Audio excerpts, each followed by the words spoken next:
गायब हो गए पक्षी। जंगल का वह इलाका हमेशा चहचहाहट से भरा रहता था। तरह तरह के पक्षी अपनी सुरीली आवाजों से जंगल को जीवंत रखते थे। सुबह की पहली किरण के साथ ही सूरज उगने के बाद भी जंगल में सन्नाटा था। न तो तोते की टिटकार सुनाई दी और न ही कोयल की मधुर कूक। गौरैया की फुर्तीली चहचहाहट भी गायब थी। जंगल के जानवर हैरान थे। बंदरों का झुंड इधर उधर उछलता हुआ कह रहा था, यह कैसे हो सकता है? सारे पक्षी एक ही दिन में कहाँ चले गए? शेर, जंगल का राजा, इस बात से चिंतित हो गया। उसने अपनी सभा बुलाई और सभी जानवरों को इकट्ठा किया। उसने कहा, यह हमारे जंगल के लिए बड़ा संकट है। पक्षियों के बिना हमारा जीवन अधूरा है। उनकी चहचहाहट हमारे जंगल की आत्मा है।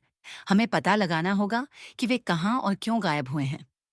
सभा में चर्चा शुरू हुई। तोते की जगह बोलने वाला एक बुजुर्ग कछुआ, जिसका नाम धीरज था, बोला, महाराज, मैं तो 100 साल का हूं, लेकिन ऐसा कभी नहीं हुआ। यह कोई सामान्य घटना नहीं है। हमें इसकी जड़ तक पहुंचना होगा। उसके बाद एक तेज तर्रार नेवला, जिसका नाम वीरू था, ने कहा, मैं इस रहस्य का पता लगाने के लिए तैयार हूं, लेकिन मुझे कुछ और बहादुर जानवरों की मदद चाहिए। शेर ने वीरू की बात मान ली और एक खोजी टीम बनाई। इस टीम में वीरू, धीरज और एक समझदार उल्लू, जिसका नाम ज्ञानेश था, शामिल थे। उल्लू रात को भी देख सकता था और बुद्धिमानी से काम करता था। वीरू और उसकी टीम ने जंगल के चारों ओर सुराग ढूंढने शुरू किए। सबसे पहले उन्होंने पक्षियों के बसेरों की जांच की। धीरज ने देखा कि घोंसले खाली थे, लेकिन उनमें ताजा पंख पड़े हुए थे। उसने कहा, यह साफ है कि पक्षी यहाँ से जबरदस्ती ले जाए गए हैं। ज्ञानेश ने एक सूखे पेड़ की ऊंचाई पर उड़ान भरी और वहां से पूरे जंगल का मुआयना किया। उसने देखा कि जंगल के पश्चिमी हिस्से में एक रहस्यमयी धुआं उठ रहा है। वह नीचे आकर बोला, हमें उस दिशा में जाना चाहिए। वहां कुछ अजीब हो रहा है। पश्चिम की ओर बढ़ते हुए उन्हें एक सुनसान इलाका मिला।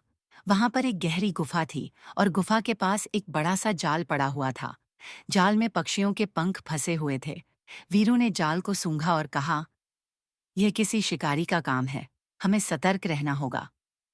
गुफा के अंदर से अजीब सी आवाजें आ रही थीं। ऐसा लग रहा था जैसे कोई पक्षियों की भाषा की नकल कर रहा हो। उल्लू ने अपने पंख फड़फड़ाए और कहा, मैं अंदर जाकर देखता हूँ। मेरी नजरें अंधेरे में भी साफ देख सकती हैं।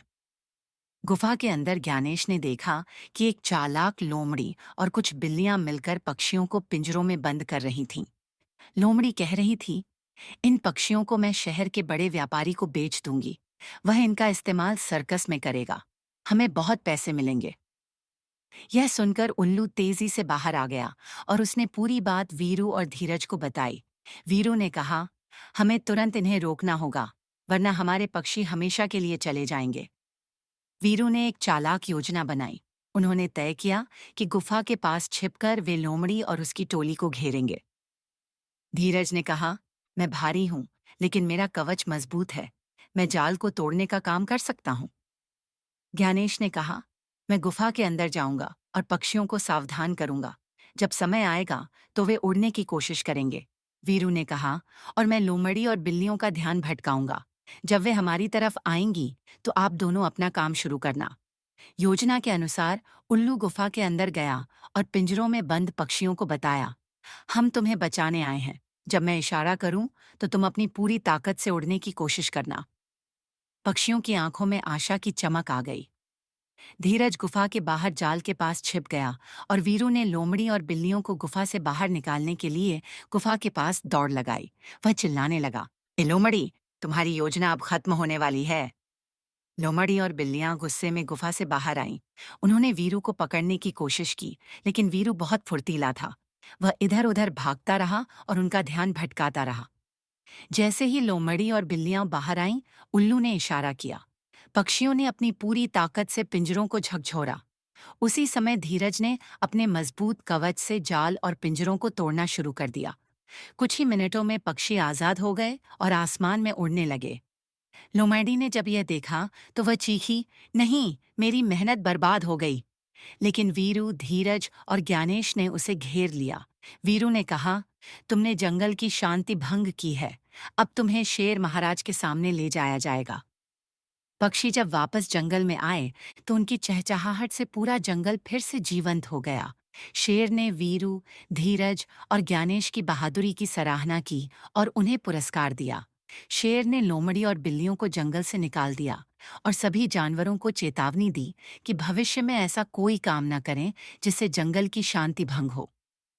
इस घटना ने जंगल के सभी जानवरों को यह सिखाया कि एकता और साहस से बड़ी समस्या का समाधान किया जा सकता है।